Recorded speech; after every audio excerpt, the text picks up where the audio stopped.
Woo! What is going on, everybody? You got Matty Brollic here, and I am back for NPL Season 6 playoffs, baby. We have made it. We took the 1-3 team all the way to being 8-4, which should have been 9-3, but basically, yeah, we won all of our games except for one against Danza, which I definitely think we would have won had we not gotten hacks or anything like that, but that's obviously water under the bridge now. So regardless, we have made the playoffs as the number 2 seed in our conference. And we are paired up against Togavor as he finished at number 3. So we played him a little earlier in the season, and I was kind of glad that I got to play him again because even though I don't really love the matchup, we had a really hacksy battle the first time around. And even though I think that the hacks that he had on me really set me back, and I would have been in a good position to win had I not gotten hacks, it was too early in the game to really know. And later on in the game, I won a speed tie with my Kabalion and flinched him with Iron Head, which sealed the win for me. So obviously I needed that hacks to get back into the game after he had all that hacks against me. So you know, it was totally back and forth, and I really wanted to get the chance to actually play him in a more legitimate game. But the thing is, like, so going into this, I just was kind of burnt out of Pokemon. I was really happy with my season because I basically went undefeated, and I beat pretty much everyone that I think that there is to beat for the most part. And yeah, like, I was just so happy with the way the season went that I really just truly felt like regardless of what were to happen in the playoffs, I was the best player in the league or the best coach in the league. And yeah, maybe my team was great, but I was really happy with the way I built and played and everything like that as well. So regardless of any of the negativity or anything like that, I was definitely confident in saying that I was the best coach this season. And that's why I was just kind of burnt out going to the playoffs. I didn't care too much. I really wanted the chance to get to play Zazo one more time, Iron Flash Gaming. But other than that, I really didn't care too much about like winning the championship or anything like that. So going into this, I struggled with what I wanted to use because I had a really like hyper offensive team built that was kind of mindless and it had ways to pretty much cover anything he wanted to bring, but it really relied on me playing very well and him not having certain combinations of sets that could really screw my game plan up. So a lot of my games were coming down to the wire, and I was winning, but like I just wasn't feeling too comfortable in it. So my good friend Iron Flash Gaming actually decided to help me build for this game, and he built a team that was very good, just not my style. And I was like, you know what? I'll give this team a test in some mock battles and see how I like it. So I did give it some tests, and it was actually working quite well. The more I got used to it, the better it was working. So I was definitely liking it. Although it wasn't my style, like I said, I think it was all around more solid than my original team. So I was like, you know what? I'm just going to go with it. And I'll go over what the team is here. I have an Expert Belt substitute Azelf because if I can catch him on a switch where Azelf can force things out, potentially like Venusaur, weaken Latias, Seismitoad if he's weakened or if he's Rindoberry or if he's not Rindoberry, Haxorus if he's not Scarfed. So if I can catch him on a sub and either Clef is weakened or knocked out, then Azelf is getting basically 2 kills because Expert Belt 2 KOs or 1 KOs everything on his team here except for the Clef. So that is nice. And then I have an Air Balloon Combine 3 attacks Magearna because I'm running a good amount of speed on it to outspeed a potential like modest max speed Clef. Also to hopefully speed creep Venusaur and Seismitoad as well. And then what's it called? The 3 attacks, I was considering either like Trick Room or Shift Gear over one of my attacks, but it was definitely nice to have. I needed Fleur Cannon, and because I needed Fleur Cannon, I wanted to keep both my other coverage moves on there, Flash Cannon and Shadow Ball, because for things like Bronzong, it can help me set up on it. It can help me set up on it and get boosts on it with the Shadow Ball, which is quite nice. Same thing with Latias if I really didn't want to go for the Fleur Cannon and get the drop. Or if he had a Roselli Berry or something like that. I really didn't expect him to be Kasib Berry or anything like that. So Shadow Ball was cool in that regard. Shadow Ball just did pretty solid damage to his team overall. And yeah, I felt like the 3 coverage moves were definitely nice because having Fleur Cannon could definitely kind of set me back. So to have Shadow Ball and be able to knock something out and get a boost rather than going for Flare Cannon and losing special attack. I felt like overall it would work a little bit better. So I went with that, and I have the Air Balloon, which is really nice for just general ground coverage on his team, but mostly the Haxorus, because if he doesn't have Aqua Tail on it, then he really can't touch my Magearna. Like, he literally can't touch it. And if he does have Aqua Tail, it doesn't hit me that hard. So now, next I have a bulky offensive Mega Charizard X with Dragon Dance, Will-O-Wisp, Roost, and Flare Blitz. I know I don't have coverage for the Seismitoad, but the rest of my team can kind of handle a Seismitoad decently well. And +1 Adamant Flare Blitzes do not tickle. So if he's not physically defensive, then like fully physically defensive, then he's not going to be taking those +1 hits well at all. If he's like an Earthquake Seismitoad, I have Will-O-Wisp, which means I could actually wall it and set up on it. So other than that, Flare Blitz destroys pretty much everything on his team. Latias is not eating up Flare Blitzes at all, neither is Haxorus. So next, I have a Rocky Helmet Blastoise with Roar, Scald, Toxic, and Rapid Spin. Definitely deals with most of his team. Could provide that nice Rapid Spin support. What's it called? Toxic is nice for everything else other than Venusaur pretty much. And it can spin on things like Bronzong and Seismitoad fairly easily. Switch into Weavile if Weavile is forced to go for knockoff and make it take some damage. Make Staraptor take damage because Staraptor is a very big threat to this team, especially because my team is so slow. Then next I have a Landorus T with enough speed for Modest Clefable, but mostly bulky with max attack, Adamant, Earth Plate, because with Gravity, it's just pretty much 2-hit KOs or 1-hit KOs his whole team. And I have Stealth Rocks I can set up on a fair amount of his team. And the Intimidate is always pretty nice for things like Weavile, Haxorus, etc. So then finally, I have a really cool set with Meloetta. It is a bulky substitute Combine set with Hyper Voice and Shadow Ball, because that just really rips through him. And it could set up substitutes on quite a bit. Like Clefable's Moonblast, even without a Combined up, I can easily set up a sub on if it's uninvested. A Bronzong Gyro Ball. I took some IVs out of my speed, which will allow me to set up substitutes on Bronzong's Gyro Ball, which is amazing. So that is pretty cool, and it was a set that's really been putting a lot of work in mock battles. So we'll get into the team. I was happy to see that he didn't bring Tentacruel, but everything else I was pretty afraid of. I didn't really expect things like Lucario too much. Electros I didn't really expect. What else? Bronzong, I was hoping he would bring, honestly, but he didn't bring that, so I was kind of annoyed he didn't bring that. But we'll get right into the battle now, as he leads with Clefable, and I lead with my Lando T. Now, here, the fact that he led with Clefable kind of screams to me that he's a Stealth Rock lead, and that there's a good chance he's offensive. Now, if he's offensive, the coverage definitely seems to me like it would probably be Moonblast, Fire Blast, and Ice Beam. He could be something like HP Ground over Fire Blast, because that also hits Magearna and it hits Salazzle as well. But I definitely expected the Moonblast and the Ice Beam, because Ice Beam hits Landorus, like Oko's Landorus, which is really nice, as well as does a good amount of damage to things like Decidueye, which last game my Decidueye was my check to Clefable, or at least my defensive switch-in. So I thought there was a good chance that he would have Ice Beam here. And now, like I said, I have enough speed for Modest Clefable, but I don't want to risk him being timid, and just so I can get off U-turn damage here, because there's no way I'm going to go for Earthquake and risk him just knocking me right out with Ice Beam. So I am going to, what's it called?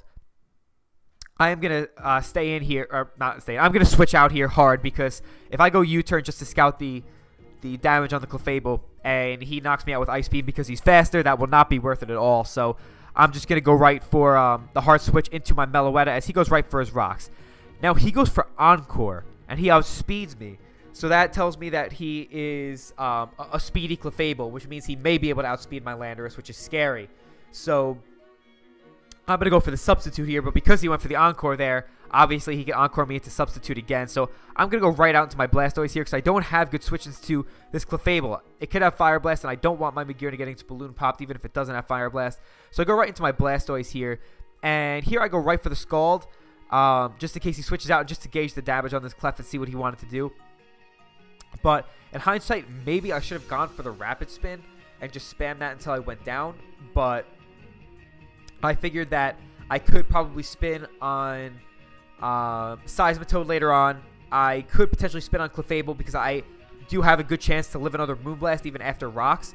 I could spin on a non-life orbed Weavile. I could spin on a slower Venusaur.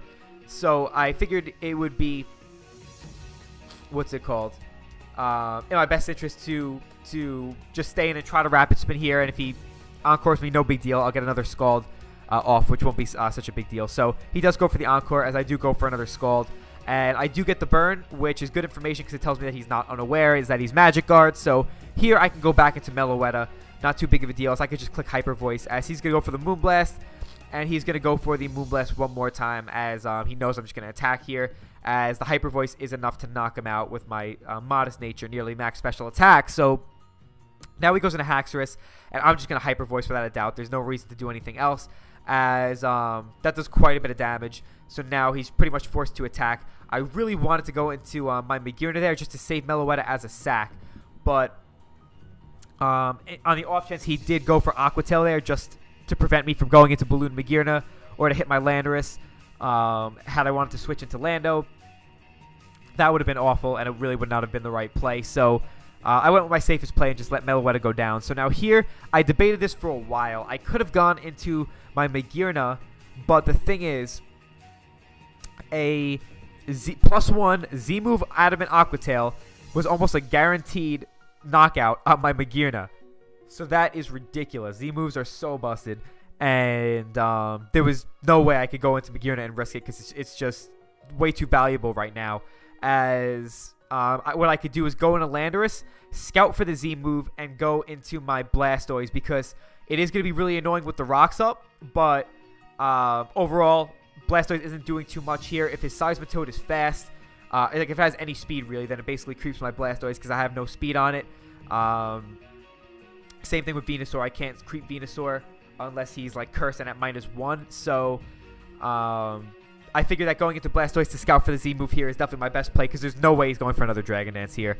So I'm going to go into Blastoise as he goes right for the Devastating Drake. Now here I go back into Landorus. Now I debated this play for a while. It was a tough one for me to make because there's a decent chance here that he doesn't have Aqua Tail, because if he had Aqua Tail, that would probably be his Z move. And yeah, it would probably be his Z move. And he's already revealed the Dragon Claw. I know he's going to have Earthquake. So there's a decent chance that his last move is maybe like SD, Taunt, even Outrage is a possibility, because Outrage, he could not lock himself into the Outrage to go for a Devastating Drake Z move. So there's a good chance that he may not have, what's it called here? Like I said, the Aqua Tail. So that's why I decided to go into Landorus here instead of Magearna. I may have been able to just go into Magearna and because I'm on a balloon, just fire off an attack and, you know, get some good damage off on something. But unfortunately, I can't do that because, or I felt I couldn't risk it, because if he did have Aqua Tail or just any move that could break my balloon, then I basically just lose the game. There's not much I could do. I need my balloon intact for my Magearna to pretty much have any chance at winning here. So I go into Landorus, and here I'm just going to click U-turn, because if he does have Aqua Tail, then he does 2-hit KO me from this range. Even Outrage, he 2-hit KOs me from this range. So if he does go for one of those and I go for Stealth Rocks, then I get 2-hit KO'd on the next turn. I mean, if he goes Outrage, I can go into Magearna potentially. But if he's Aqua Tail, or even if he's Dragon Claw into Outrage, that's a 2-hit KO. So I figured going for U-turn just to keep Landorus alive as either a sack or like Intimidate fodder, or just it may outspeed something like Seismitoad or Venusaur and get off a really powerful Plate Earthquake. So I figured overall just going for U-turn here is my best play. Rocks aren't that important. The only thing they're nice for are Weavile, but Weavile doesn't really need to come in multiple times here. So my best play is definitely to go for U-turn, as I do just that. As he goes for the Dragon Claw, and that reveals to me that he probably didn't have Aqua Tail, which later on I do find out he did not. So that's annoying, as what's it called? Probably in hindsight should have gone into Magearna there. I can't really call it a misplay though, because if I did go into Magearna and he did have a move to pop my balloon, I lost. So even though the information did kind of lead to him not having a move to hit me, I also just felt like maybe he wouldn't have set up in the first place if he really considered Balloon Magirna. So he wouldn't have been as quick to try to like sweep me with Haxorus right there if he really realized that Balloon Magirna is a strong possibility for the Haxorus. So now I send in my Magirna just because everything on his team doesn't really have a great matchup against it. And I take the least amount of damage from Stealth Rocks here. And if I draw out Venusaur, it's not too big of a deal because the only moves he could really go for, other than Sleep Powder, don't really do much to Charizard here at all. So I could switch into my Charizard and have a good chance at 1v1ing the Venusaur and putting myself in a pretty good spot. So here I go into my Zard, as I'm a really bulky Zard. As you're going to see, he goes for the knockoff, and that really does not do too much. Like, that's a regular Charizard. I know I have what's it called, the Mega Stone, so it doesn't do as much, but like Charizard has very, very low physical defense and HP, so that knockoff tells you that I'm really bulky. And after a Will-O-Wisp here, Earthquake won't even come close to knocking me out, so I'm going to go for a Will-O-Wisp, and then I'm going to be able to roost up and get healthier, or at least, you know, be out of range of Stealth Rocks, and I could potentially roost up again on Venusaur later on, or even just keep Charizard as a sack, which could be very useful. So here I'm going to go for the Mega Evolution and go for the Will-O-Wisp, and I miss, which is really bad because now he goes for a Curse, and unless he's Rest, which it doesn't seem likely, because I would imagine that he would have Earthquake on this set, because Knockoff, even if he is Cursed and at +6, still pretty much gets 1v1 by something like a bulky Charizard X, or some other mons on my team, like set up Magirna and whatnot. That reveals to me that he's almost definitely Synthesis as well, so that Will-O-Wisp miss really hurts because he can't rest that off, and with even at +1 attack, those Earthquakes are not going to do very much, and I could set up on this thing if he tries to stay in on me. So now here I go for another Will-O-Wisp because I could still live the Earthquake, but I miss again. So that's really unfortunate because now I go into my Landorus, and I am just going to go right for the Earthquake here. I get decent damage off as he goes right for the knockoff. I figured that would knock me out. I didn't even bother to calc it. I figured that would knock me out, and then I could just go into my Azelf and knock him out from that range with an Expert Belt Psychic. But unfortunately, that doesn't knock me out. So here I'm just going to go right for the Stealth Rock, as he's going to go for the Synthesis here, as I go for the Earthquake, and he goes for the Curse. And now I know he's just going to potentially just keep setting up. But I'm going to go for the Earthquake because I just need a little bit of damage on him before I switch out to Azelf to knock him out with Psychic. But the thing is here, now if he's fully specially defensive, a Expert Belt Psychic may not knock him out here. And if it doesn't, I'm actually in a slightly better position than if it does. Because if I do knock him out here, then I go into Magirna next turn, and I get a kill on the Venusaur. Because it'll be extremely low, and I'll be able to knock him out with like a Flash Cannon. And then from there, what's it called? Then from there, I can... what am I trying to say? Get a special attack boost and Oko any type of like physically defensive Seismitoad, even like physically defensive offensive, as long as it's not fully Spadef, which isn't very likely, then I will be able to one-hit KO it with Floor Cannon and still be at neutral special attack afterwards. Or no, what's it? Yeah, I will. So exactly. So that would be kind of nice. As here I am going to go for the Psychic, and I do knock him out with the Psychic here. So I think the roll was in my favor, but it would kind of would have been, like I said, nice if I didn't knock him out. So here he goes into his Weavile, realizing that I was Expert Belt damage because Scarf probably wouldn't have knocked him out from there, as he goes for the knockoff. And now it's kind of coming down to the wire potentially, because if his Seismitoad is not faster than me, then I win this game. Because even if he knocks off my Magirna here, then I what's it called? What am I trying to say? Yeah, even if he knocks off my Magirna here, I knock out the Weavile, and I'm at +1. And if I outspeed the Seismitoad, then I will be able to knock out the Seismitoad, and Latias will not be able to knock out Magirna from where I'm at. So, for example, if he switches right into Seismitoad and I go for +1 special attack with Calm Mind, then I can go right for the Floor Cannon and knock out the Seismitoad and go back up to neutral special attack, which means, depending on the Latias and Weavile sets, I can Oko those as well. So here, I'm going to go right for the Calm Mind, as he does just go straight Seismitoad. Now, this does tell me that there's a good chance that he is speedy because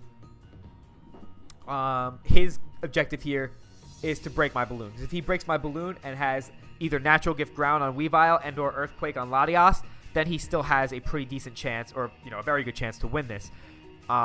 He could have double rocks on this team, but his rocker was Clefable, so there's a good chance that the Seismitoad may be just like a speedy pivot that could do a lot of damage to my team because Water Ground has really good coverage for my team. And he could potentially be like a Swift Swim variant, which is something I'm not expecting, but it could be a possibility. So the way he's switching to Seismitoad makes me feel like he may be a speedy one. And I do have a lot of speed on this Magearna, so unless he's really running like a fast Seismitoad, then I should be able to outspeed this and then win the game, because if I knock out Seismitoad, unless he's Reflect type Latias, which he brought against me last time, Jolt brought the same set against me, and it's something that is pretty obvious at this point, so there's a good chance that he won't bring the same exact set, then I will win the game. So it all comes down to whether the Seismitoad outspeeds me or not, and it turns out he does outspeed me. So he pops my balloon with Surf, and I get off the Flare Cannon. It's not definitely over, though, as he goes into Weavile, and that kind of reveals to me here that he is either Banded Low Kick, which will do enough damage to put me in range of like an HP Fire or Earthquake from Latias, or Natural Gift Ground. As you're going to see, he does carry the Natural Gift Ground, and that nearly knocks me out, which is going to put me in range of a Latias's pretty much anything. Unless his only attack is Stored Power, then he pretty much wins this. So he does have the Earthquake, and we do go down first round of the playoffs. So that was like, I don't really know how I feel about it too much. I'm not too disappointed or upset. I was, like I said, really burnt out of this season, and I felt like I did everything I wanted to this season. Like, I felt like I proved to myself finally that I was without a shadow of doubt the best, and that makes me happy, honestly. That's what I've been looking for the whole time. I don't need a title or undefeated season to prove that I'm the best. I just feel like week in and week out, I was like so on point pretty much every single time that I was able to get 3 6-0s in a row in the most competitive league out there, beat all of the best players in the most competitive league out there, and yeah, it was definitely a good season for me, despite all like the negativity and a lot of the things that went on in the NPL. In terms of me playing and living up to my expectations, I definitely think I did, and I'm proud of myself. So I was really happy with that. As far as this game goes, the only things that are kind of frustrating is that the original team I had was actually so good against what he brought. Like, I really did not expect him to bring that Clef set. It was a really good bring against what I happened to bring, but it wouldn't have been that good for what I would have brought, because he didn't have hazard removal on this team, and my lead was Taunt. What's it called? He doesn't have a normal resist on this team, and he doesn't have hazard removal, and I had Taunt, Stealth Rock, Explosion, Azelf, which would have done a lot of damage with Explosion, gotten off the Stealth Rocks, which he couldn't remove, and I had like HP Grass Charizard, which turns out he wasn't Rindoberry, Seismitoad, and my offensive pressure would have been like a lot for him to try to deal with. The one thing that would have been the biggest threat would have been the Venusaur, but like, oh my gosh, my other team really would have ripped through this. But like, I can't sit there and feel like I should have brought that other team, because in the mock battles, it was really coming down to the wire. The things that I would have expected him to be more likely to bring did give that team trouble. So the team Zazo built me was very good, without a shadow of a doubt, and I really appreciate him helping me out.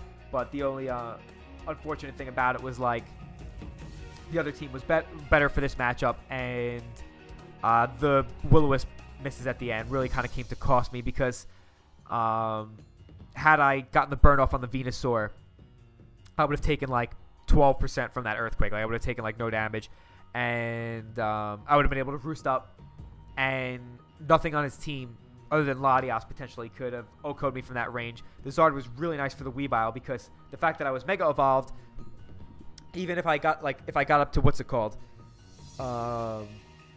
say like the first Will-O-Wisp hit, and he got the curse off, then I roost up and get up to like 80-something%. That Earthquake's only doing like 20-something. Then I'm still at around like 60, almost 60-ish, and I could like roost up one more time before I switch out and go into something like Azelf. Then from there, I could still set up on something like Weavile. Well, actually, no, he did have the Natural Gift Ground. But if I did scout for something like that, or if he did use it up or whatever it was, then the Charizard still could have been really useful. And if he did decide to try to stay in on my Charizard with his Venusaur and try to 1v1 me, then I just kind of set up with Charizard and put in a ton of damage.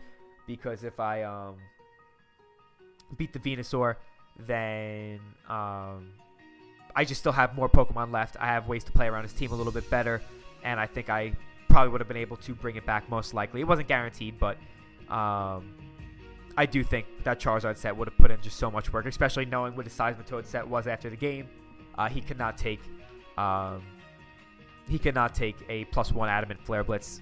He couldn't take 2 of them basically. So definitely an unfortunate way to go out, I guess. But like I said, I was pretty burnt out, and there wasn't much I could have done. The first team I built probably would have won this game much easier, but hindsight is 20/20. Obviously, I can't sit there and complain too much. So, good game to Toge. He played really well this game, and his Encore Fast Clefable was such a good bring against this team. Like, my Meloetta was easily one of the biggest threats against him, and it completely shut it down, which is really bad for me. So, heck of a job by him.